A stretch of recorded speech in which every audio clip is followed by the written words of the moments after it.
یاد ساته حلق زبان هونټ پدې کې چې د کوم ځایونو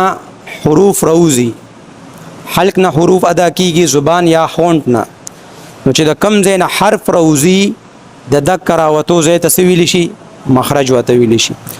مخارج دا بیا د مخرج جمع ده د مخارج تعداد هغه 17 ده څومره ده 17 او د عربی حروف چې کوم دي الف نه ولې تر یا پورې هغه 29 دي مطلب دا ده چې دا 29 حروف ضم شوي دي په څو مخارجو کې په 17 مخارجو کې 17 مخارجو کې تاسو چې حروف الټوي نو تاسو سره به څو حروف راوځي 29 حروف راوځي وس هغه مخارج په ترتیب سره ذکر کیږي ٹھیک شو نو مخرج نمبر 1 1 2 3 تر 17 پورې به دا موږ وایو چې دا 17 مخارج کم کم دي او کم کم حروف ادا کیږي دې کې به داسې کیږي چې د یو حرف په دوه مخارجو کې ذکر شوی یو حرف په دوه مخارجو کې ذکر شوی مطلب دا دی چې الف واو یا بعضی وخت کې یا وس یا مونږ ویلو چې جیم شین یا دا یو ځان له مخرج دی او یا دل تم ده کنه کې مخرج نمبر 1 دا د جوف دهن دی جوف دهن د خلی حالی سی ته ویل شي 3 حروف ته ادا کیږي الف او واو او یا کم حالت کې مده حالت کې چې کله دا مده حالت کې مطلب دا چې کله الف نمخ کې زبر راغلی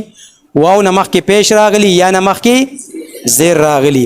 با الف زبر با واو پیش بو با یا زیر بی دا جوف دهن ادا کیږي 3 حروف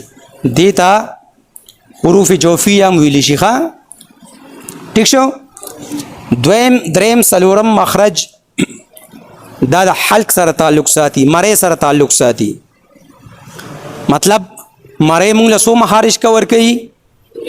3 دویم نمبر دریم نمبر او سلورم نمبر دویم مخرج د اقصای حلق ته سینې طرف ته چې کومه حصہ ده د عین 2 حروف ادا کیږي حمزه ها او